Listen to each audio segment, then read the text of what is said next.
하나님 감사합니다.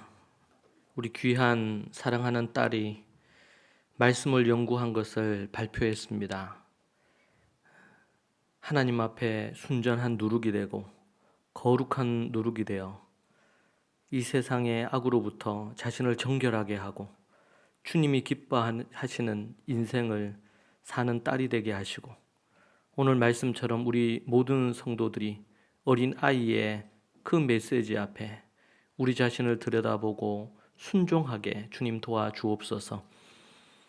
또 진리의 말씀으로 셀프 리더십 과정을 공부하며 깨달은 것을 나누었는데, 주님 그 깨달음이 일평생 주님을 다시 배울 때까지 지속되게 하시고, 날마다 두렵고 떨림으로 빌립보서 2장 12절의 말씀처럼 구원을 이루어가는 그런 믿음의 거룩한 성도가 되게 하옵소서.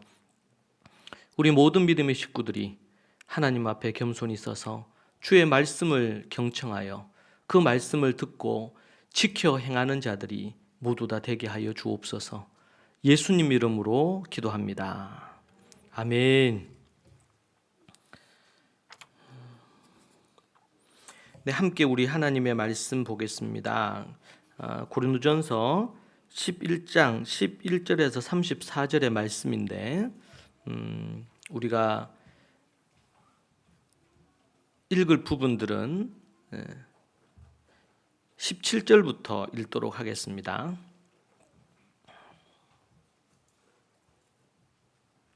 17절부터 말씀을 읽겠습니다. 내가 명하는 이 일에 너희를 칭찬하지 아니하나니 이는 너희의 모임이 유익이 못되고 도리어 해로움이라.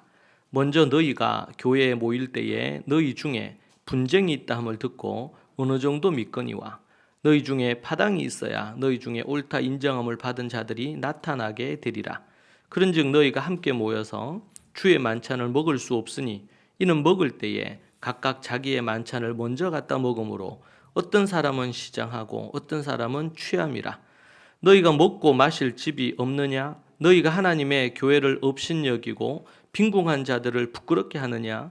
내가 너희에게 무슨 말을 하랴? 너희를 칭찬하랴? 이것으로 칭찬하지 아니하노라. 내가 너희에게 전한 것은 주께 받은 것이니 곧 주 예수께서 잡히시던 밤에 떡을 가지사 축사하시고 떼어 이르시되 이것은 너희를 위하는 내 몸이니 이것을 행하여 나를 기념하라 하시고, 식후에 또한 그와 같이 잔을 가지시고 이르시되 이 잔은 내 피로 세운 새 언약이니 이것을 행하여 마실 때마다 나를 기념하라 하셨으니, 너희가 이 떡을 먹으며 이 잔을 마실 때마다 주의 죽으심을 그가 오실 때까지 전하는 것이니라. 그러므로 누구든지 주의 떡이나 잔을 합당하지 않게 먹고 마시는 자는 주의 몸과 피에 대하여 죄를 짓는 것이니라. 사람이 자기를 살피고 그 후에야 이 떡을 먹고 이 잔을 마실지니, 주의 몸을 분별하지 못하고 먹고 마시는 자는 자기의 죄를 먹고 마시는 것이니라. 그러므로 너희 중에 약한 자와 병든 자가 많고 잠자는 자도 적지 아니하니, 우리가 우리를 살폈으면 판단을 받지 아니하려니와 우리가 판단을 받는 것은 주께 징계를 받는 것이니, 이는 우리로 세상과 함께 정죄함을 받지 않게 하려 하심이라. 그런즉 내 형제들아, 먹으러 모일 때에 서로 기다리라. 만일 누구든지 시장하거든 집에서 먹을지니 이는 너희의 모임이 판단받는 모임이 되지 않게 하려 함이라. 그 밖의 일들은 내가 언제든지 갈 때에 바로 잡으리라. 아멘. 오늘 이 말씀으로 우리가 몰랐던 관례와 주의 만찬의 비밀이라는 부분으로 여러분과 함께 오늘 말씀을 우리가 하나님의 음성을 받도록 하겠습니다. 저는 우리 성도들이 앞에도 우리 이상훈 성도님이 간증을 하셨고, 훈련 과정의 내용의 부분에 깨달음을 갖고 나누고, 또 우리 수아가 또 말씀을 연구한 것, 그것을 원고로 작성한 것을 나누었는데, 그러한 말씀과 관련된 부분들을 이렇게 발표하는 우리 수아는 어린이죠. 아직까지 이제 초등학생이니까. 근데 그렇게 기쁠 수가 없어요.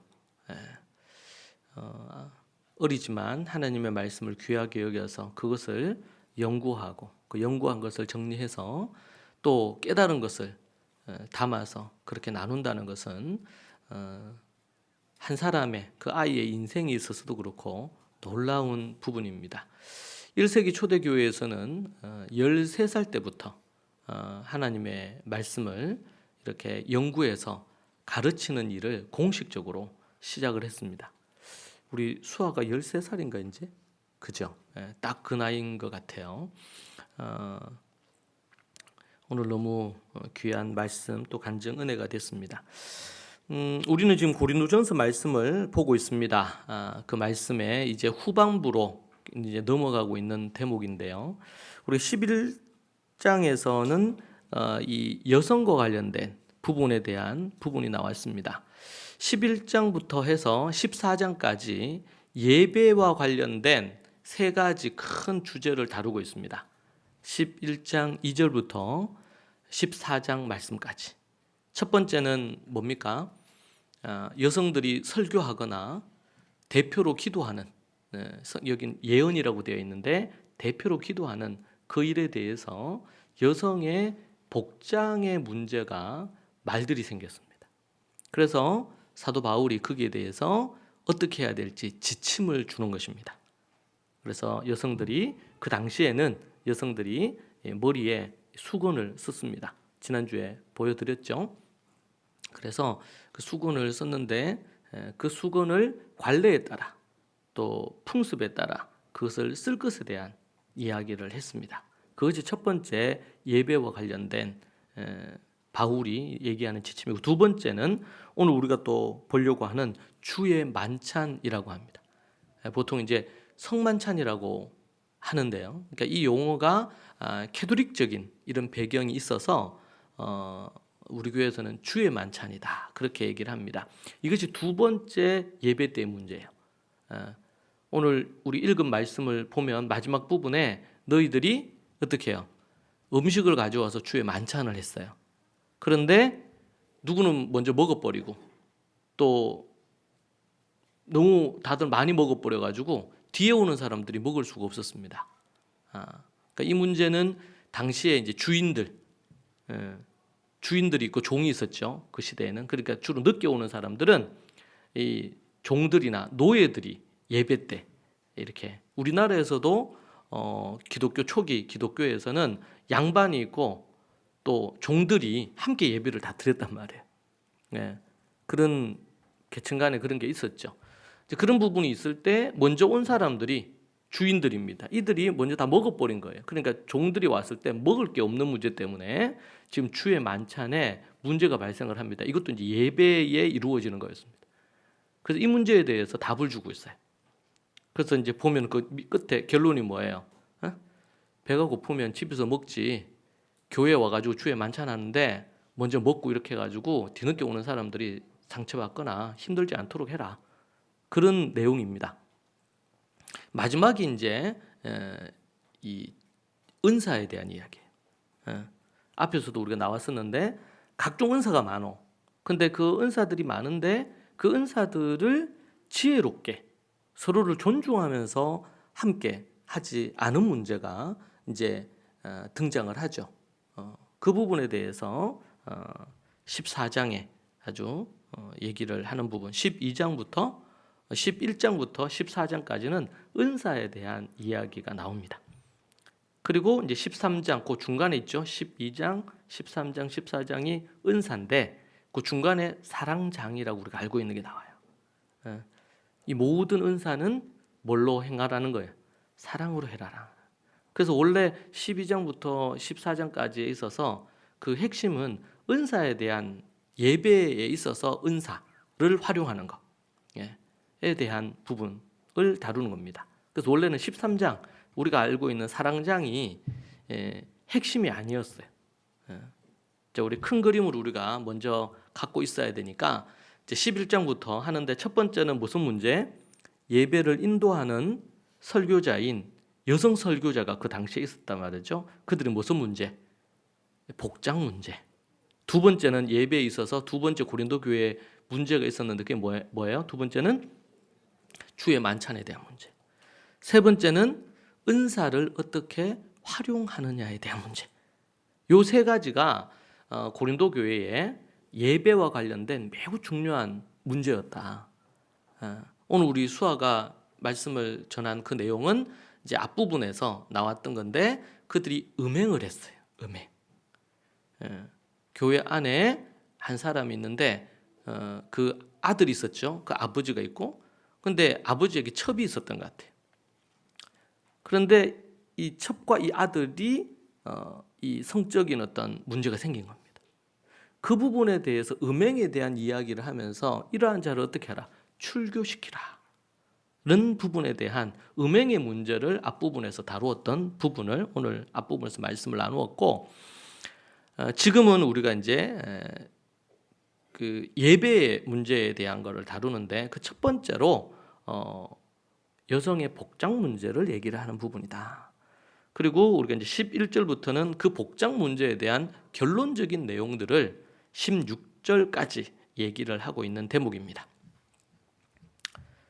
전체 그림은 이해가 되시죠? 지금 우리가 어디쯤 가고 있는지를 알고 있어야 됩니다. 안 그러면은 파편적으로만. 그래서 우리가 고린도전서 13장을 우리가 말씀을 하야하거나 암송하거나 이해하는 건 참 좋은 일이에요. 그런데 우리가 자칫 잘못하면 한 구절, 한 장으로만 우리가 이해를 하면 그 본문이 얘기하려고 하는 것을 하나님의 의도를 놓칠 수가 있어요. 그러면 매우 위험한 잘못된 성경을 해석할 가능성이 꽤 많습니다. 때로는 어떤 설교자들도 그런 우를 범하는 경우가 있어요. 왜 그러냐? 성경을 잘 연구를 안 해서 그럴 수 있어요.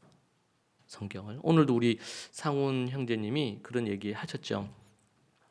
그냥 예수님 믿고 그렇게 하고 그러면 성령님이 자신을 늘 지켜주시고 그냥 그러면 된다. 이렇게 이제 생각을 하는데 그렇게 생각을 했다는 거예요. 그런데 훈련을 받으면서 그게 아니구나 라는 것을 깨달았다. 성경을 내가 예수님 믿고 나서 연구도 하고 또 자기 절제력을 동원을 해서 그런 것들을 해야 되는구나. 그렇게 해서 우리가 날마다 구원을 이루어 가야 되는 거구나 라는 것을 깨달았다. 할렐루야. 여러분 얼마나 이게 귀한 깨달음인지 몰라요. 그래서 먼저 그 부분에 잠깐 제가 언급을 하면 신앙의 전반적인 그림을 우리가 볼 필요가 있습니다. 오늘 우리가 고린도전서 11장부터 14장까지 전반적인 것을 제가 잠시 말씀을 드렸는데 신앙의 전반적인 것을 여러분들이 이해하고 신앙생활을 스타트해야 돼요. 그게 뭐냐면 우리가 이제 예수님을 모를 때 유대인들은 하나님을 알고 하나님의 백성이라고 칭함을 받고 하나님을 대면했던 민족입니다. 그러나 우리들은 그 외에 모든 사람들은 이방인이죠. 그러니까 하나님을 모르던 가운데 있었습니다. 양심으로 신이 있겠구나 이 정도는 생각을 하는데 모르고 있었습니다. 자, 그런데 선교사에 의해서든 우리가 어떤 모양으로든 복음을 우리나라도 접했습니다. 그러면서 예수님을 믿게 됐어요. 그리고는 우리가 죄인인 것도 깨닫고 하나님이 창조주시고 그분이 우리의 주인이시라는 것도 깨닫고 죄된 인간이 구원을 얻을 수 있는 길은 예수님의 십자가밖에 부활밖에 없다는 것도 깨닫고 그렇게 해서 복음에 대한 내용을 듣습니다.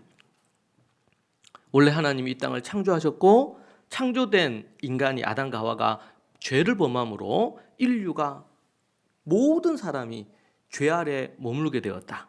그래서 결국에는 지옥불에 떨어지게 되었다. 이것이 죄된 인간의 운명이다 라는 것에 대한 부분이죠. 그런데 이런 죄인을 구원하시기 위해서 하나님께서 독생자 아들 예수님을 보내셔서 그분이 대신 죄를 짊어지시고 십자가에 달려 죽으셨다. 그것을 구약에서는 제사 제도를 통해 가지고 인간의 죄가 얼마나 심각한지를 짐승을 잡아서 각을 뜨고 피를 흘림으로 이 죄를 사함을 받을 수 있다. 근데 구약에서는 그런 제사가 뭐예요? 속건제나 속죄제나 이런 것들이 단회적인 겁니다.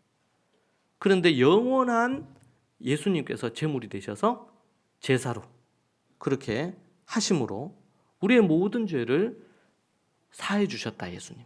그것이 십자가고 부활이죠. 부활. 십자가에서 우리의 죄를 사해 주시고 부활로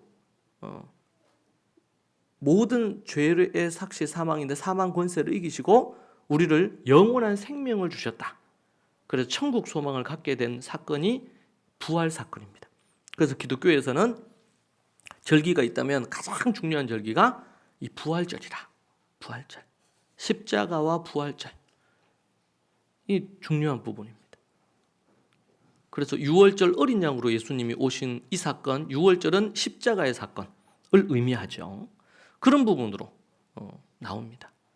자, 그런데 이 모든 하나님의 구원 계획을 주셨는데 이 구원 계획을 인간이 자신이 죄인임을 고백하고 회개하고 돌이켜야 된다. 이것을 회개라고 얘기합니다. 돌이키는 거 회개. 돌이켜서 믿음으로 사는 거 회심이라고 합니다. 그래서 회개와 회심이 이루어지는 거죠. 그것은 그 본인이 의식하고 본인이 깨닫고 본인이 결단해야 돼요. 더 이상 이제는 나를 믿거나 다른 것을 믿지 않고 오직 주님만 믿고 내가 살겠다. 창조주 하나님을 믿어야 되고 또 내가 죄인인 것을 믿어야 되고 이 죄의 문제를 해결할 유일한 길은 십자가와 부활 십자가밖에 없다는 것을 믿어야 되고 그래서 바울은 내가 십자가 외에 자랑할 것이 없다. 진짜 성도 그리스도인은 십자가 외에 자랑할 것이 없어야 되는 거죠. 그리고 부활을 믿는 것입니다. 부활. 예수님이 부활하셔서 우리를 사망에서 우리를 건져주셨고 우리 또한 예수님처럼 부활한다. 이것을 회개와 회심으로 진심으로 받아들이면 하나님의 성령님이 그 사람에게 임하셔서 소위 말하는 거듭남, 중생이라고 하죠. 이 거듭남이라는 걸 이단들이 구원파 이단 놈들이 많이 써가지고 교회에서는 잘 안 써. 거듭난다. 근데 요한복음의 아주 중요한 표현 중에 하나가 거듭나는 것입니다. 니고데모가 어떻게 해야 다시 태어나겠습니까? 이렇게 얘기하냐. 거듭나겠습니까? 본 어게인하게 어떻게 다시 태어나겠습니까? 다른 어떤 것도 아니고 성령님을 통해서 거듭난다. 자, 그런데 성령님을 통해서 거듭나는데 어떻게 가능하냐? 우리 인간 편에서는 어떤 반응이 있어야 되느냐? 회개하고 따라하시죠. 회개하고 주 예수를 믿어라. 너무 중요한 부분이에요. 회개를 먼저 해야 되죠. 회개하고 주 예수를 믿으라 그랬어요. 그런데 이 시대는 한국 교회도 그렇고 세계 교회가 대부분이 진정한 회개를 하지 않고 그냥 종교 생활하듯이 교회를 나오는 경우들이 너무 많다. 진정으로 회개를 해야 되거든요. 그래서 이제 우리 교회 이제 오면은 첫 번째 하는 것이 이제 복음 클래스라 그래서 유앙겔리온이죠. 진짜 복음이 뭔지에 대한 것을 진지하게 고민하게 하는 부분입니다. 우리는 보통 그냥 내가 복음에 대해서 안다 생각했는데 저도 뒤늦게 교회를 어릴 때부터 다녔지만 저도 뒤늦게 진정으로 깨달았고 그 사이에 파편적인 복음에 대한 이해나 이런 것이 있긴 있었죠. 근데 그걸 깨닫고 나서는 진짜 자유함이 생기기 시작하더라고요. 그래서 복음이 진정으로 뭐냐? 이걸 알아야 되고 그래서 내가 어떤 죄인인지에 대한 깊은 자각이 있어야 됩니다. 그래서 회개와 회심이 이루어져야 돼요. 그래서 이제 제가 신대원에 있으면서 이 문제 때문에 엄청 고민을 했어요. 그래서 제가 3년 신학교 다니는 동안 신대원에서 도서관에서 거의 틀어박혀가지고 했던 것 중에 하나가 뭐냐면 과연 우리 기독교 고전이죠. 우리 종교개혁자들과 기독교의 이 신학자들과 이 부분에서 그분들은 과연 어떻게 얘기했나? 근데 내가 알고 있던 이 복음의 이해나 구원에 대한 예수님 믿으면 구원 받습니다. 이렇게는 아주 그냥 그것을 대부분 값싼 복음, 값싼 구원으로 취급을 했더라고요. 그래서 엄청 충격을 많이 받았어요.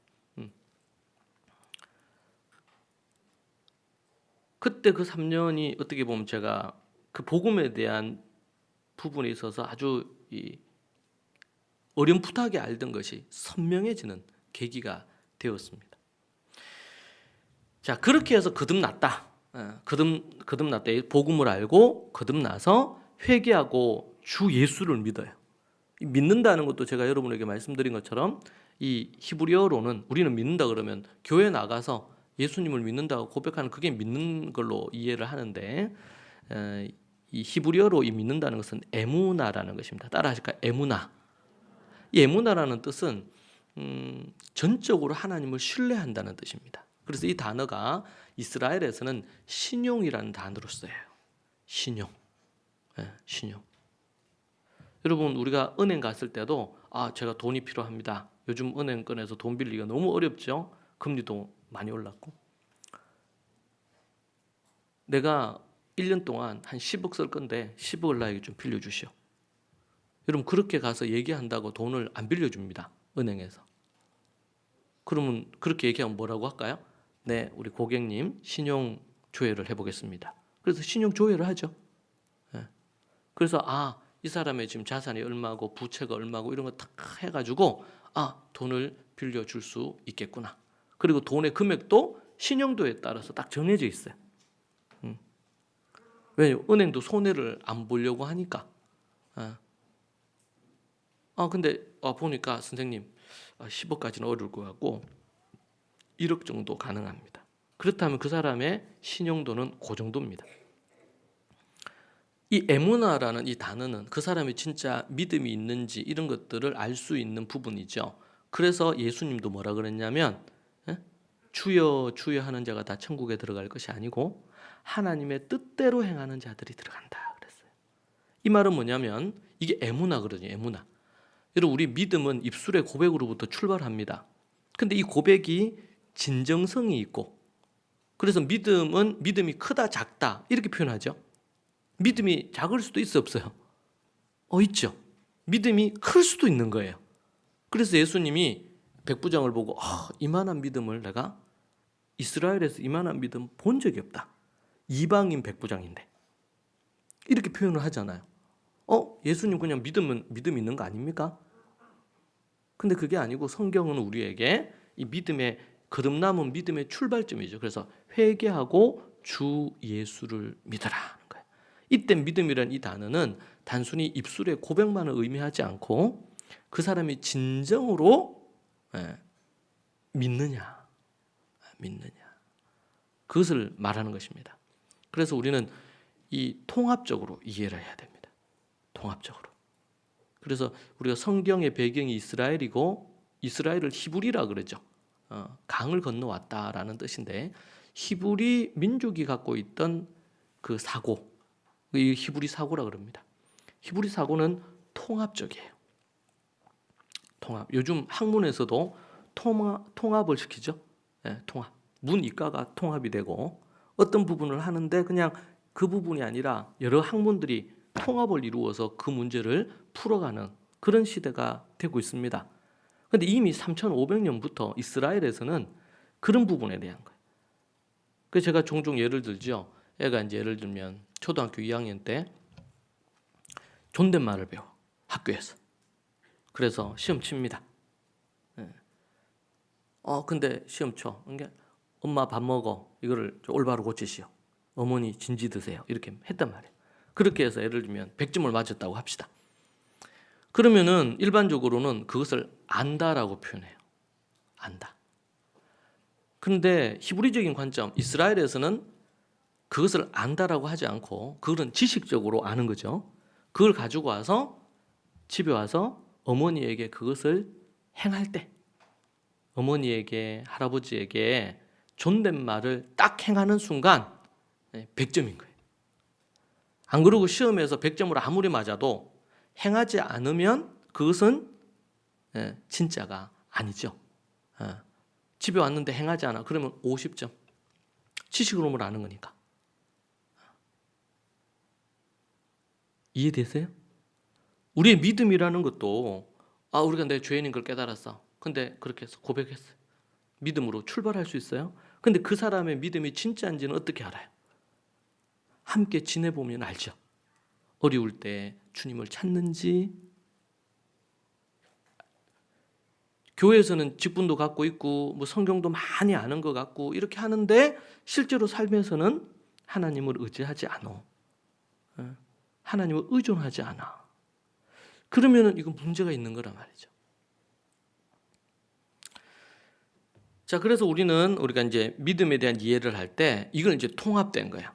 믿음은 우리의 고백과 행함이 통합이 되는 거예요. 자, 여기서 이제 의문이 생깁니다. 그러면은 완전히 완벽하게 그러면은 행해야 되나? 이런 문제가 생길 수 있겠죠. 근데 성경에서는 완벽하게 행할 것에 대한 요구가 아니고 진정으로 거듭났으면 그 하나님의 뜻대로 살려고 하는 부분이 있단 말이죠. 그래서 상한 심지를 끄지 않으시는 거예요. 대표적인 예로 다윗이 하나님을 믿고 17세에 그 전부터 하나님을 믿고 있었죠. 17세에 골리앗을 죽입니다. 하나님을 욕하고 저주하는 골리앗을 상대로 어린애가 장군과 싸워가지고 돌 몇 개 들고 나가지고 이기죠. 너는 칼과 단창으로 나오지만 나는 여호와의 조남으로 나간다. 이게 엄청난 일이죠. 그래서 일개 목동이었던 다윗을 어떻게 됩니까? 위대한 장군으로, 그리고 나중에는 왕으로까지 만들게 된 출발점이 이 골리앗 사건이었거든요. 골리앗 사건. 자, 그랬던 그 다윗이 도망자 생활하고 어려움을 다 겪고 왕이 됐습니다. 그런데 그가 살인하고 간음을 하죠. 그는 하나님을 믿고, 지금으로 얘기한다면 예수 그리스도를 믿는 믿음의 사람이고, 심지어 하나님께서 그를 마음에 합한 사람이다. 내 마음에 합한 사람이다. 그렇게 얘기했던 인물이 다윗입니다. 그랬던 다윗이 살인하고 간음을 합니다. 하나님이 너무 슬퍼하시죠. 그리고 얘기합니다. 네가 나를 업신여겼다. 살인하고 간음했는데 네가 나를 업신여겼다는 거. 왜냐하면 하나님이 살인하고 간음하지 말라 그랬는데 10계명에서. 근데 살인하고 간음했어요. 이건 하나님의 말씀을 업신여기고 무시한 거예요. 자녀들에게 이렇게 하지 마라 이렇게 했는데 그렇게 어머니 아버지 말씀 무시하고 해버려. 그럼 뭐 부모를 업신여기는 거죠. 우습게 여기는 거잖아요. 함부로 대하는 거고. 다윗이 완벽하지 않았습니다.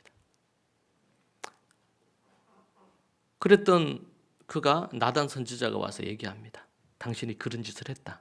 그 얘기를 듣고 그가 그 자리에서 회개하고 돌이킵니다. 그래서 하나님이 당신을 용서하셨다고 나단 선지자가 얘기합니다. 그는 이미 우리로 그걸로 한다면 거듭나서 주님을 믿는 믿음의 사람이었고, 그래서 그가 왕이 됐어요. 그런데 그런 사람이 죄를 범할 수 있다 없다? 있습니까 없습니까? 베드로가 주님을 쫓았고 처자식을 다 그거 하고 오직 주님을 쫓아서 수제자로 살았습니다. 그랬던 그가 예수님이 붙잡히시고 이렇게 하니까 닭이 울기 전에 3번 부인하리라 그랬죠. 부인했어요 안 했어요? 배교한 거잖아요. 배교. 예수님을 저주하고 욕하기까지 했습니다. 그런데 그가 예수님을 믿고 거듭났습니까 안 났습니까? 거듭 안 났습니까 아직까지? 아니죠. 마지막 만찬 때 부인하기 전에 마지막 만찬 때 발을 씻겨줄 때 얘기하시잖아요. 응? 내가 너를 씻겨야 되겠다 하니까 어떻게 스승이신 주님이 당신이 나를 씻기십니까? 안 됩니다. 내가 씻겨드릴게요. 이렇게 얘기하죠. 그래도 염치가 있어 베드로가. 그렇게 하니까 아니다. 내가 너를 씻기지 않으면 너가 나와 상관이 없다. 이렇게 얘기하시잖아요 예수님이. 그러니까 그러면은 발 말고 온몸을 씻겨주세요. 베드로가 화끈합니다. 뭐 다른 애들 발만 씻겨줬는데 나는 머리부터 발끝까지 싹싹 이렇게 얘기했단 말이에요. 그러니까 예수님이 뭐라 그래요? 그냥 목욕 한 자는 발만 씻으면 돼. 그러면서 발만 씻겨주셨어요. 이 말은 뭐예요?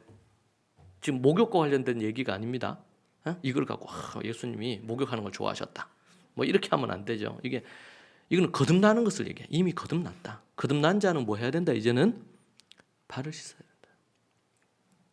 발을 씻어야 된다. 그 베드로 거듭났습니다. 그런데 예수님 부인했다 안 부인했다? 부인하고는 그냥 물고기 잡으러 갔잖아요. 그 리더십이 있어서 베드로 물고기 잡으러 가니까 우르르 따고 물고기 잡으러 갔어요. 근데 밤새도록 했는데 고기 한 마리도 못 잡았네. 갈릴리에서. 예수님이 나타나셔서 얘기해 줍니다.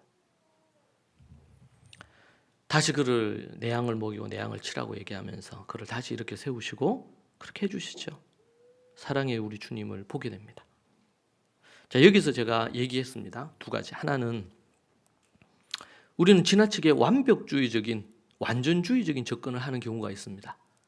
내가 주님을 믿고 주님 되심을 온전히 이루어야지 내가 구원이 이루어졌다고 이렇게 주장하는 그룹이 있습니다. 신학적인 그룹도 있습니다. 여기에서 오는 장점은 뭐냐면 그냥 구원을 값싼 구원, 싸구려 구원으로 만들지 않을 수 있는 것에서 장점이 있습니다. 근데 문제점은 뭐냐면 인간은 완벽하지 않는데 그 완벽을 향해서 계속 노력을 한다는 거예요. 그리고 자신의 구원을 계속 의심을 합니다. 의심을 해. 이게 문제점이에요. 진정으로 그 사람이 자신이 죄인임을 고백하고 회개하고 진정으로 돌이켜서 믿음의 출발점에서 시작을 했다면 어린아이 단계로 출발하죠. 어린아이 단계는 분별도 약하고 오늘 우리 고린도전서를 보면 어떤 사람들 중에서는 이 고기를 먹어도 되냐 안 되냐 부터 해가지고 영적인 어린아이들이 정말 많았습니다. 고린도 교회는. 그러나 그들을 향해서 아직까지 구원을 못 받았구나 이렇게 말하지 않잖아요. 형제요. 그들에게 올바른 걸 가르쳐주고 진리 안으로 들어오도록 만듭니다. 자, 또 하나의 반대 극단은 뭘까요?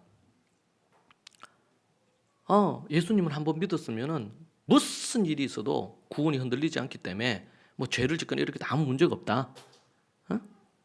라고 얘기하면서 하는 거예요. 이 극단이 뭐냐면 구원파입니다.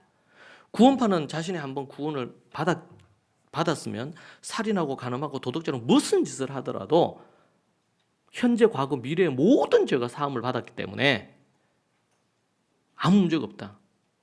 이런 잘못된 교리. 이게 이제 우리가 이제 세월호 사건 이런 것에서 나타났죠. 이것이 이제 교회 안에까지 들어와서 이제 얘기를 합니다. 그러니까 이런 경우는 어떤 문제가 있냐? 장점은 뭐냐면 구원의 확신이 확실해요. 나는 구원받았다.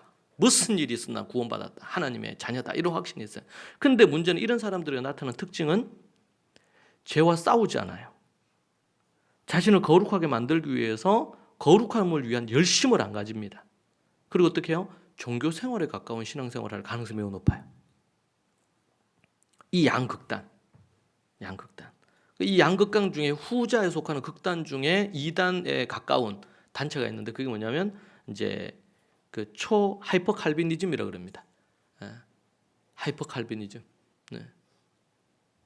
극단적인 이제 이 구원의 확신. 하나님이 우리를 구원하셨다. 그러니까 인간은 노력할 게 아무것도 없다. 인간은 애쓸 필요가 없다. 왜? 하나님이 구원을 하셨으니까. 그래서 이 단체에서는 기도도 하지 말라, 전도도 하지 말라. 왜? 하나님이 다 하시는데 인간이 하는 것은 인간의 노력에 불과하다. 라는 극단적인 태도를 취합니다. 또 이쪽에서는요. 반대 이쪽에서는 우리가 죽을 때까지 계속 노력해야 해서 구원을 이루어야 된다. 그러면서 계속 불안함에 떨면서 신앙생활을 하는 거예요. 여러분 이 둘 다가 위험하다 그랬죠? 우리 신앙에 있어서는 밸런스가 너무 중요합니다. 자, 그런데 한국교회도 그렇고 세계교회에서 일반적으로 갖고 있는 건 뭐냐면 지금 가운데서는 이 후자가 더 많이 갖고 있어요. 예수님 믿고 복음을 전할 때. 그래서 미국에서도 이 설교자들이 방송 설교가들 1980년대 90년대 방송 설교를 하면서 복음을 전한단 말이에요. 아주 간단한 복음. 사형리식의 간단한 복음 전하고 TV 앞에서 회개할 것을 촉구해요. 그리고는 영적 기도를 시키고는 그러고 나면 당신이 이제는 구원받는다. 지금 당장 죽어도 천국 간다. 아무 문제 그 확신하라. 이렇게 이제 했단 말이에요. 그래서 그들 가운데 구원받는 사람도 있을 수 있겠죠. 그런데 그들이 그렇게 하고는 건강한 신앙생활을 제대로 못해. 예전에 살던 삶 그대로 돌아가는. 그래서 지금도 미국에 가면 이제 물어요. 당신 구원받았느냐? 그러면은 묻는 사람들이 70% 구원받았대. 여러분 그 중에서 10%도 교회를 안 다녀요. 성경을 안 읽어요. 부활절 때 한 번, 성탄절 때 한 번 교회를 나가는 거예요. 그러면서도 어떻게 지나친 구원의 확신을 갖는 거예요. 그러면서 그들 중에서는 정말 죄된 부분들을 막 그렇게 하면서도 전혀 양심의 죄책감도 느끼지도 않고 이런 경우들이 허다하단 말이죠. 왜 이런 문제가 생겼습니까? 복음이 뭔지에 대한 진지하게 고민하고 자신의 삶을 바꾸도록 하는 진정성 있는 복음, 구원 이런 부분들을 이끌어주지를 못한 거예요. 이거를.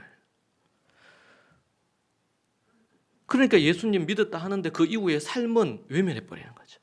여러분, 성경의 70%의 내용이, 성경 말씀의 70%의 내용이 예수 그리스도를 믿은 자가 어떻게 살아야 되는지에 대한 윤리나 도덕, 삶의 지침에 대한 이야기입니다. 지침에 대한 이야기. 진정으로 그 사람이 건강한 밸런스가 있는 신앙생활을 하는 사람은 복음을 듣고 거듭났어요. 그러면 그때로부터 시작해서 어떻게 해요? 열심으로 하나님의 말씀과 기도 생활을 토대로 해가지고 성경을 공부하고 알아야 돼요. 지식적으로 알아야 되죠. 네, 지식적으로. 지난번에 제가 설교한 것처럼 제가 지난주 설교 그거였죠. 과연 여자는 남자에게 순종해야 되느냐? 우리는 자칫 잘못하면 교회에서 여자가 남자에게 순종하고 복종해야 된다. 이렇게 이해를 합니다. 그거는 반은 맞고 반은 틀려요. 피차 복종하라 그랬죠. 누구를 기준에 두고?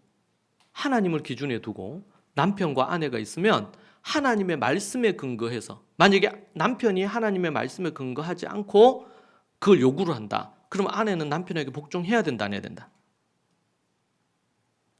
지난주에 설교했는데 복종해야 된다, 안 해야 된다? 아나니아 삽비라가 있는데 아나니아가 하나님 앞에 우리 드리기로 서원했는데 우리도 먹고 살아야지, 좀 챙기자, 아내에게 얘기했단 말이에요. 그러니까 아내가 그때 어떻게 해요? 남편이 그렇게 얘기한 게 하나님의 말씀에 맞아야 틀려요? 틀리잖아. 사라가 아브라함에게 얘기했어요. 하갈에게 들어가서 애를 낳아라. 하나님이 애 주시겠냐, 내 몸으로. 우리 이미 끝났는데. 그럴 때 어떻게 해요? 남편인 아브라함이 어떻게 해야 돼? 이게 하나님의 뜻에 맞는지 확인을 해야 되죠. 하나님 뜻에 맞아, 틀려? 틀리잖아요. 그럼 어떻게 돼요? 아브라함이 여보, 그러니까 강 큰 남자가 돼야 돼요. 말년이 위태로울 수 있지만 아내에게 얘기해야 돼요. 여보, 하나님의 뜻이 아니요. 우리 좀 더 기다립시다. 이렇게 해야 되는데 한마디도 두 마디도 안 하고 그냥 들어간 거예요. 하갈에. 그래가지고 이스마엘 낳았잖아요. 아나니아가 그 얘기할 때 삽비라가 쌍수 들고 말렸으면 어떻게 됐을까요? 그러면은 한날 그리고 3시간 차이로 두 사람 다 죽습니다. 베드로 앞에서. 왜? 성령을 속였거든. 정말 두려운 일이죠. 그때 삽비라가 남편에게 순종하면 안 됐어요. 반대를 했어야지.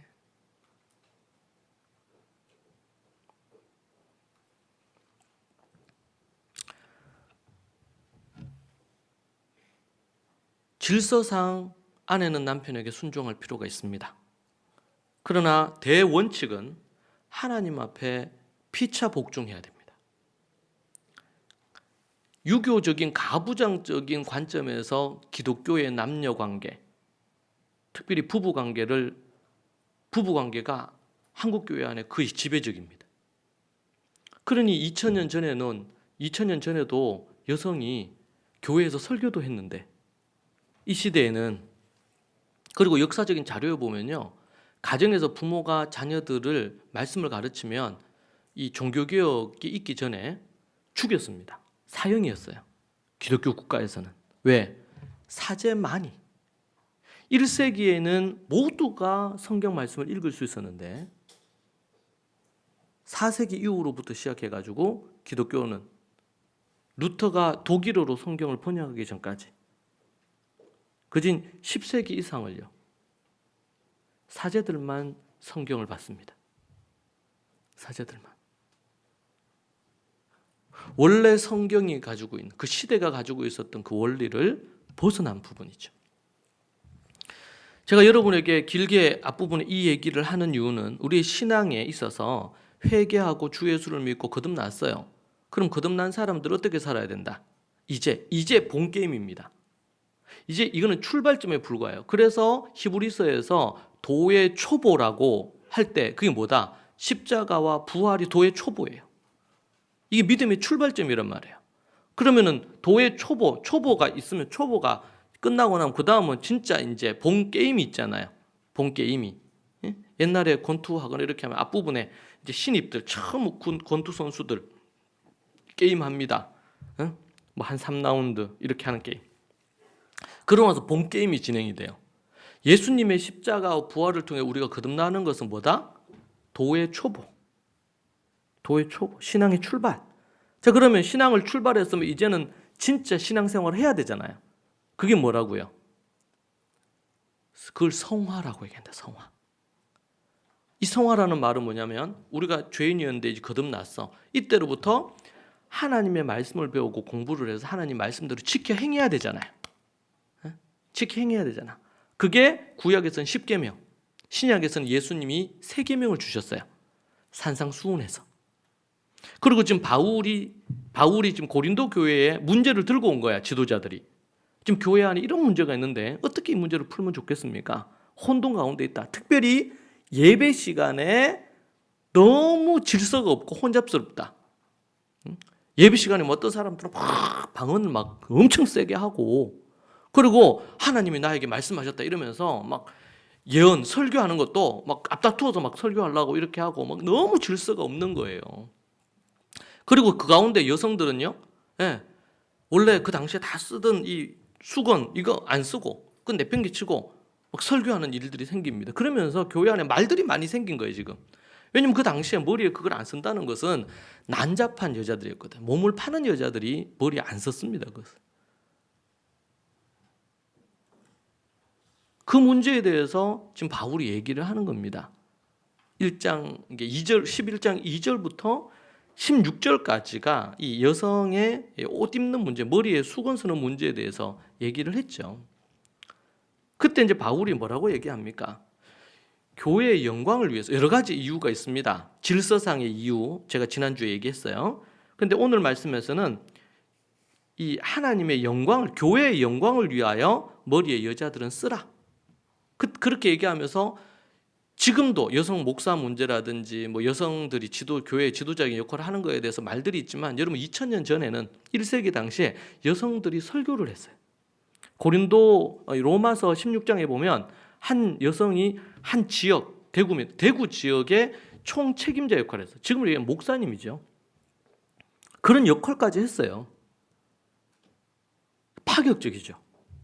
지금도 이 여성 인권의 문제 때문에 막 이렇게 하는 부분이 있는데 2000년 전인데 대단한 부분입니다.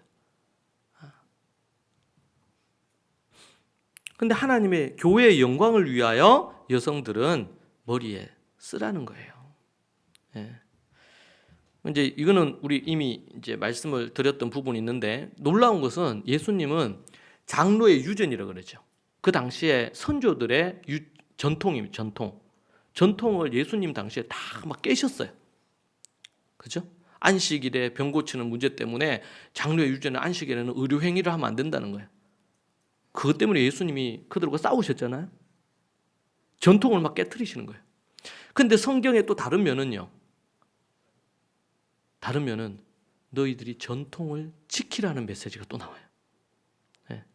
한쪽 면에서는 전통을 지키지 마라. 깨트려야 된다. 파격적이죠. 그러나 한쪽에서는 전통을 지키라. 이게 똑같은 성경에 성경 한 군데에서 이 양면이 다 나오니까 이게 뭐예요? 하나님의 율법에 하나님의 말씀에 근거해서 이게 맞으면 그 전통은 지켜야 돼. 그러나 코르반처럼 부모에게 공경을 해야 되는데 공경 안 하고 하나님께 드렸다고 해서 코르반이다 이렇게 얘기하면 이것은 하나님께 그 부모 복양을 안 해도 되는 것으로 그렇게 이용을 해 먹었잖아요. 남편과 아내가 어떤 연유가 그 죄를 범하는 음란의 죄를 범하는 연고가 아니고는 부부는 이혼하면 안 되는 원칙이 있죠. 근데 그 당시에 어떻게 했어요? 이혼 증서를 만들어서 주면은 이혼이 가능했거든요. 근데 이거는 그렇게 이혼을 하라고 준 게 아니잖아요. 여성들이 함부로 남자들이 함부로 여자들을 너무 많이 버리니까 객관적으로 제사장이 보고 합당한 이혼 사유인지를 확인하고 이혼 증서를 쓰라고 한 거예요. 이거는 여성을 보호하기 위한 겁니다. 그런데 타락하니까 제사장을 매수해가지고 이혼 증서를 쓰라는 거예요. 그래서 이혼 증서가 적법하게 작성이 되면 이혼이 합법화되는 거예요. 잘못 이용한 거, 율법을 잘못 이용해서 그렇게 사용한 거예요. 전통, 근데 오늘 말씀에는요, 관례를 따르라는 거예요. 그 시대 당시에 그리스에서도 그렇고 헬라 문화권에서도 또 유대인들에게 있어서도 이 관례를 따라라. 하나님의 질서상, 율법상에도 그렇게 할 필요가 있고, 그리고 그 시대의 전통과 문화를 따랐을 때도 그런 건 필요하다. 관례를 따르라는 거예요. 그러면서 뭐라고 얘기합니까? 교회의 영광을 위해 살아. 여성들이 그걸 안 쓰고 막 설교하고 막 이렇게 해요. 그렇게 하면은 믿지 않는 사람들이 볼 때, 세상 사람들이 볼 때 그 사람들이 갖고 있는 관점은 어떤 겁니까? 여성들이 정말 이 정숙하고 이런 여성들은 머리에 그걸 쓰는 것이 그들의 전통이었단 말이에요. 그 시대 자체가. 그런데 여성들이 그런 걸 보면은 세상이 너무 놀라지 않겠냔 말이에요. 그런 부분에서 교회가 욕을 얻어먹을 수 있어요. 교회의 덕을 위해, 교회의 영광을 위해. 그것이 곧 하나님의 영광이 되니까 그런 부분에서 주의하라. 지금 지침을 주는 겁니다. 지침을. 여러분, 고린도 교회는 많은 사람들이 거듭나고 하나님의 사람이었습니다. 근데 그들이 지금 세상에서도 욕을 얻어먹어. 왜? 교인들끼리 싸워가지고 어디에 갔어요? 세상 법정으로 간 거야. 성도들끼리 다투어가지고. 그래서 하나님을 안 믿는 고린도에 있는 재판관 앞에서 이 두 사람이, 교회 다니는 사람이 교회 안에서 자기들끼리 생긴 문제를 갖고 법정에 가져가서 막 싸우네. 그거를 사도 바울은 뭐 해서 반대했죠? 그렇게 하지 마라. 지금 예수님 믿고 거듭났는데 어떻게 사느냐의 문제를 다루고 있습니다. 고린도 교회에 있어서 여기서는 복음이 뭔지에 대해서 앞에 짧게 언급하고 어떻게 사느냐 문제를 다룹니다. 기독교가 잃어버린 것 중에 하나는 1세기 이후로부터 4세기에 넘어서면서 잃어버린 것 중에 하나가 뭐냐면 실제성을 잃어버렸어요. 뭘 잃어버렸어요? 실제성을 잃어버렸어요. 구체성을 잃어버렸어요. 어떤 게 있으면요, 군대에서 그런다 그러잖아요. 뭐 어디가 아파도 가면은 똑같은 역을 줍니다. 뭐 배가 아파도 똑같아요. 머리가 아파도 똑같아요. 뭘 해도 똑같은 역. 처방은 무조건. 교회에서도 어떤 일이 생겨요. 기도하십시다. 기도하면 된단 말이에요. 그 말이 틀린 말은 아니야. 그런데 맞는 말도 아니에요. 지금 고린도 교회가 바울에게 와가지고 지금 멀리 있는 바울에게 와가지고 지금 이 예배의 문제에 대해서 어떻게 하면 좋겠는지, 이게 뭐가 필요한 겁니까? 지혜가 필요한 거죠. 하나님의 말씀의 원리가 필요한 거죠. 일부 남성들이 여자들은 교회에서 조용해야 되고 여자들은 남편에게 복종해야 되고 남자들에게 복종해야 된다, 막 이런 식으로 했단 말이죠. 그런 사람들이 있어요. 그리고 여자들은 또 뭐라 그래요? 아니, 주님 안에서 우리가 자유했는데 머리에 뭘 썼거나 말거나 그게 뭐가 중요하냐. 아주 개혁파들이지. 지금은 우리 문화 속에 여자들이 머리에 안 써도 됩니다. 오늘 이 말씀에 근거해서 우리도 지금 머리에 써야 되나? 안 써도 돼요. 왜냐면 이게 문화적인 접근의 이해가 필요하고 이건 질서상 이제 쓰라는 문제, 그 시대의 풍습상 쓰라는 문제. 근데 지금 안 쓰잖아, 아무도. 지금 우리 조선시대처럼 얼굴 여자가 가리고 눈만 빼꼼히 내밀고 이렇게 안 하잖아요. 브라카라 그러지, 이슬람에서는. 그거 쓰잖아요. 여전히 그렇게 사는 이들도 있긴 있어요. 근데 지금 우리가 그걸 쓸 필요는 없어요. 그러나 하나님의 교회의 영광을 위해서 그런 부분, 관례를 따를 필요가 있다. 그 얘기를 하면서 여성들은 질서상 남성 다음이다. 그 얘기 앞에서 분명히 했죠. 근데 11절 이후에 뭐라 그랬어요? 그러면은 남자가 뭘이냐? 여자가 남자에게서 났으니까. 그러면은 여자는요? 남자는 누구에게 태어나요? 여자에게 태어나잖아요. 그 얘기를 지금 11절 이하에서 얘기를 해요. 남자가 머리라고 해서 우두머리로 자기 마음대로 할 수 있다는 게 아니다. 그러면은 남자는 여자에게 태어나는데 그럼 여자가 머리가 아니겠느냐. 상호 하나님의 말씀에 근거해서 상호 의존하고 상호 순종해야 된다. 기준이 뭐야? 성경 말씀입니다. 하나님의 뜻이다. 그렇게 얘기하는 겁니다. 또 한 가지, 두 번째로 우리에게 얘기하는 또 비밀은 뭡니까? 그것은 주의 만찬입니다. 주의 만찬. 자, 여기서 우리가 주의 만찬에 대한 얘기를 할 때 우리가 생각할 게 하나 있는데요. 이게 성만찬, 소위 성만찬이라고 불리는데 주의 만찬. 이것이 너무나 의식화되어 있어요. 오늘 우리가 읽은 말씀에도 보면 예수님께서 십자가에 잡히시기 전에, 잡혀서 십자가 달리시기 전에 제자들과 마지막 식사를 합니다. 유월절 식사를. 이스라엘에서는 유월절 식사를 세데르라고 합니다. 유월절 식사를 세데르라고 한다. 그래서 그들이 4번의 포도주 잔을 먹어요. 그리고 떡을 떼고요. 그런 일들을 합니다. 그 사이에 이제 찬송도 부르고 기도도 하고 뭐 이런 걸 말씀도 나누고 하는 시간이 있거든요. 이게 유대의 절기 유월절에 행하는 순서입니다. 그리고 그들은 뭐예요? 밥을 먹어야 될 거 아니에요. 근데 그 당시에 밥이 뭐였냐면 지금도 이스라엘 가면은 이제 빵이 있습니다. 빵. 성경은 떡이라고 번역된 경우도 있는데 제가 볼 때는 떡이 아니고 빵에 가까워요. 납작하게 해가지고 구워가지고 그냥 안에 아무것도 안 넣어. 무교병이라고 그러지. 안 넣고 해가지고 그냥 바삭바삭한 게 정말 고소하고 맛있어. 고소하고. 그걸 무교병을 먹고 포도주를 먹어요. 포도주를.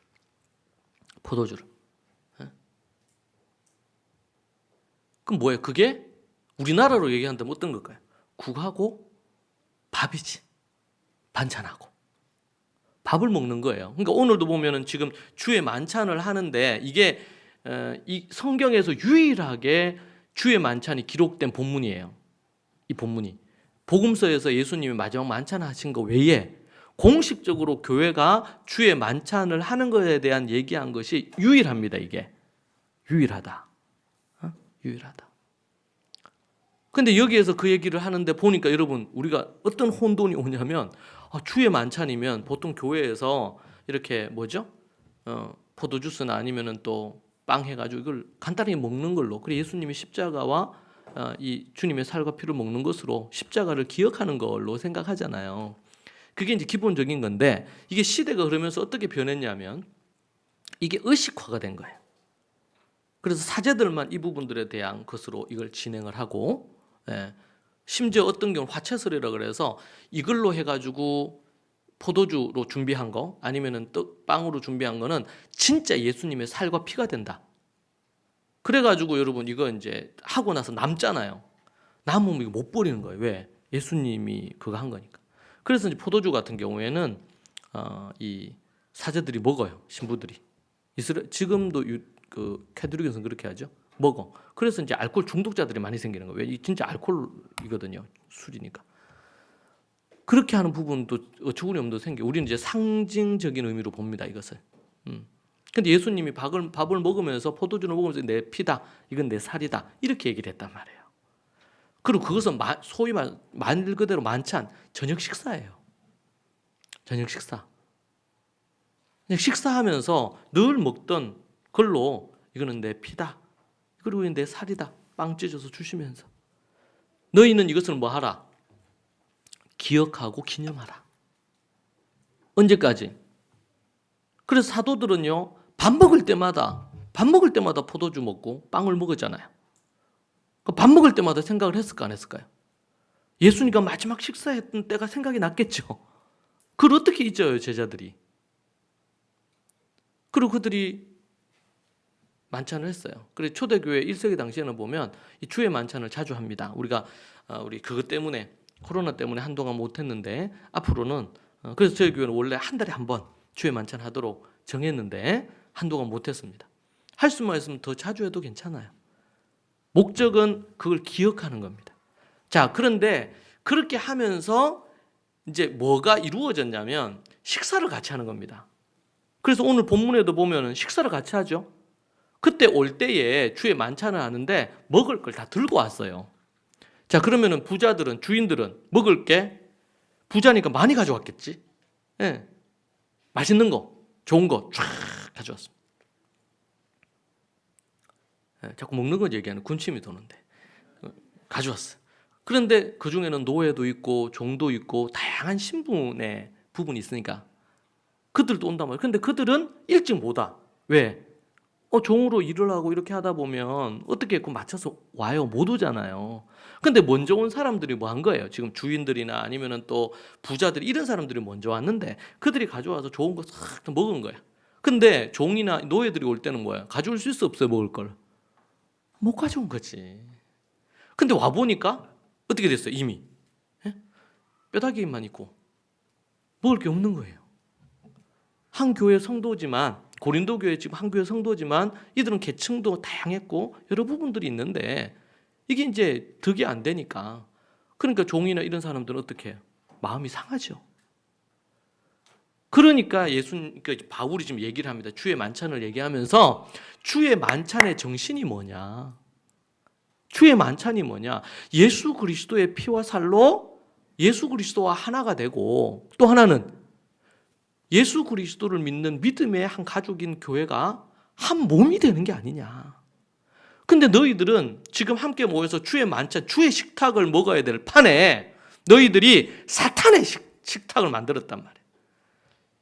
성도들이 갈갈이 찢어지고 서로 사랑해야 되는데 사랑하지 않고 자기만 생각해서 그냥 자기만 배불리 먹고 이미 그 사람들이 좀 늦게 와. 그 바울이 뭐라 기다리라는 거야. 기다리라. 주의 만찬 하지 말고 이게 지금으로 얘기하면 애찬해. 지금식으로 우리가 생각하면 이해가 잘 안 돼. 주의 만찬은 예배 시간에 순서 따라 그냥 잠깐 하는 건데 그게 아니고 그들이 식사하는 것 자체가 주의 만찬이었어요. 함께 식사하는 식탁 공동체 자체가. 그러니까 뭐야? 그들이 오기 전에 먹지 말라는 거예요. 바울이 얘기하는 거는 먹지 말고 기다리라. 정 배가 고프냐? 시장하냐? 그럼 어디서 먹고 와? 집에서 먹고 와. 조금 요기하고 오란 말이에요. 왜? 모여서 먹는 것은 먹고 어떤 사람은 이미 취했어. 주의 만찬은 주님을 기억하면서 그냥 이렇게 간단하게 먹고 이렇게 해야 되지. 퍼마시고 이렇게 해가지고 완전히 수에 처려가지고 이미 술에 취해가지고 쩔은 인간들도 있는 거지. 지금 주의 만찬 하려고 하는데. 근데 와보니까 뒤늦게 온 사람들, 종들 이런 사람들은 믿음의 한 가족 아니에요? 와서 보니까 이미 그냥 먹은 찌끄레기만 다 남은 거예요. 그러니까 사도 바울이 생각할 때 주의 만찬이 도대체 뭐냐? 주님 안에서 우리가 하나가 되고 서로가 하나가 되는 게 아니냐? 주님의 식탁을 너희들이 식탁에서 먹음으로 죄를 먹고 마시는 거다. 너희들이 한 짓은. 그러니까 앞으로 먹을 때 어떻게 하라고? 기다리라고. 누군가 마음 상할 일이 있으면 기다리라. 좀 배고프면 먼저 집에서 좀 뭐 먹고 오라고. 여기서 우리 한 가지 기억할 것은 주의 만찬은 하나의 형식이 아닙니다. 이거는 믿음에서 이걸 그래서 애찬이라고 불렀어요. 애찬. 사랑하는 이들이 함께 먹는 식사란 말이에요. 그때 뭘 하는 거예요? 포도주와 빵을 먹음으로 주님을 기억하고 주님의 십자가를 기억하고 그렇게 하는 거다. 그래서 죄를 범한 가운데서 그렇게 하지 마라. 그리고 너희들이 그렇게 하는 것은 함께 주의 식탁을 함께 하고 예배를 드리고 식탁을 함께 하는 것은 뭐 하는 거다? 우리가 서로 하나임을 알고 영적인 코이노니아, 교제를 위해서 하는 거다. 그래서 우리는 주의 만찬의 형식적, 의식적으로 행해지는 이 만찬을 우리는 경계해야 되고 1세기 당시에서는 주의 만찬은 곧 식탁을 함께하는 식사 자리입니다. 그때 우리가 어떻게 해요? 뭐가 필요하다? 한 몸을 이루는 게 필요한데 서로 배려하고 사랑하는 것이 필요하다. 이 지침을 주는 거예요. 이 지침을. 여러분 우리는 고린도전서를 보면서 교회 안에 무엇을 어떻게 해야 될지 앞부분에서는 음행의 문제도 다루었고 법정 다툼의 문제도 다루었고 이제 앞으로는 이제 그것도 다루겠죠. 은사 문제도 다루게 될 건데 이런 세세한 하나하나를 우리가 보면서 예수 믿고 거듭난 사람들은 이제는 어떻게 살아야 된다? 하나님의 말씀이 무엇인지를 알고 주의 계명을 따라 살아야 된다. 사도 바울은 지금 유대인입니다. 그러니까 이스라엘에서는 너무나 자연스러운 부분인데 이제는 이방에서는 이 자연스럽지 않아요. 지금 이방 교회 안에서 생기는 문제들은 바울도 제일 처음 접하는 문제들입니다. 여기에 대해서 지금 사도 바울이 편지를 쓰고 있는 겁니다. 지침을. 이건 새로운 계명, 새 계명, 새 율법이에요. 이방 교회를 향한. 이건 고린도 교회뿐만 아니라 모든 교회에 해당되는 말씀이겠죠. 그럴 때 의도를 갖고 필요한 부분 얘기를 하는 겁니다. 앞부분에서 우리는 결혼 문제, 이혼 문제, 또 뭐예요? 독신 문제 이런 것도 바울이 지침을 주죠. 어떻게 해야 될지. 여러분 이거는 계명에 속하는 거예요. 계명. 그러니까 거듭난 예수님을 믿는 사람들은 그때로부터 어떤 삶을 살아야 된다. 하나님의 계명을 지키면서 나를 사랑하는 자는 내 계명을 지키나니 주여 주여 하는 자가 다 천국에 들어갈 것이 아니요 하나님의 뜻대로 사는 자가 들어간. 뜻대로 산다는 게 뭡니까? 하나님의 계명을 하나하나 지키면서 산다. 이것을 빌립보서 2장 12절에서는 이렇게 얘기를 합니다. 같이 한번 읽어볼까요? 빌립보서 2장 12절 말씀 읽고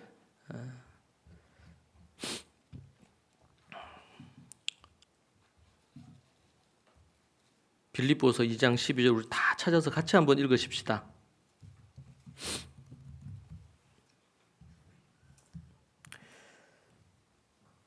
같이 읽으죠. 그러므로 나의 사랑하는 자들아 너희가 나 있을 때뿐 아니라 더욱 지금 나 없을 때에도 항상 복종하여 두렵고 떨림으로 너희 구원을 이루라.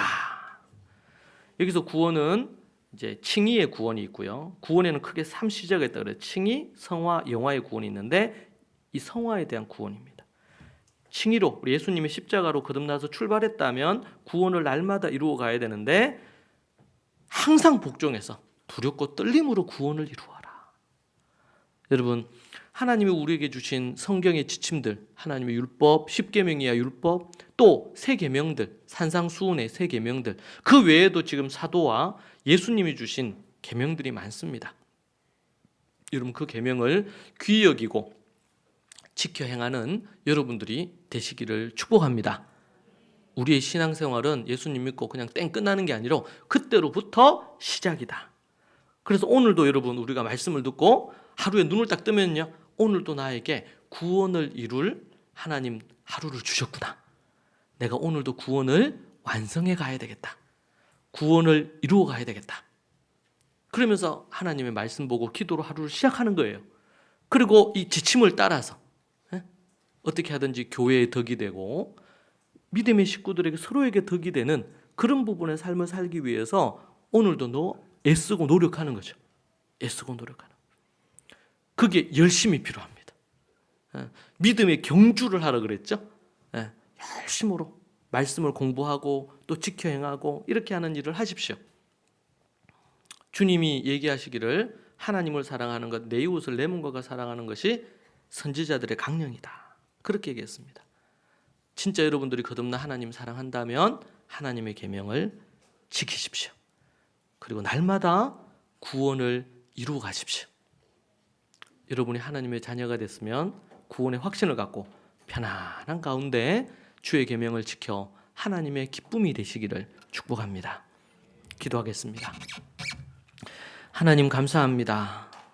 정말 쓸모없고 버려진 인생, 죄 가운데 죄인 중에 괴수 같은 인생을 버리지 않으시고 이 부족한 종을 살려주시고 생명 주셨는데 우리 사랑하는 믿음의 식구들 모두 다 우리가 어떻게 구원을 얻었는지 알고 날마다 주의 계명을 지키며 서로를 사랑하고 몸된 교회를 사랑하고 교회의 영광을 위하여 섬기며 하나님의 뜻을 쫓아 주의 계명을 지키는 하나님의 사람들이 되게 하여 주옵소서. 고린도 교회에 말씀해 주신 것이 우리 교회를 향한 말씀임을 알고 서로를 배려하고 사랑하고 올바른 지식을 갖고 실천하는 그런 이들이 다 되게 해 주옵소서. 예수님 이름으로 기도합니다. 아멘.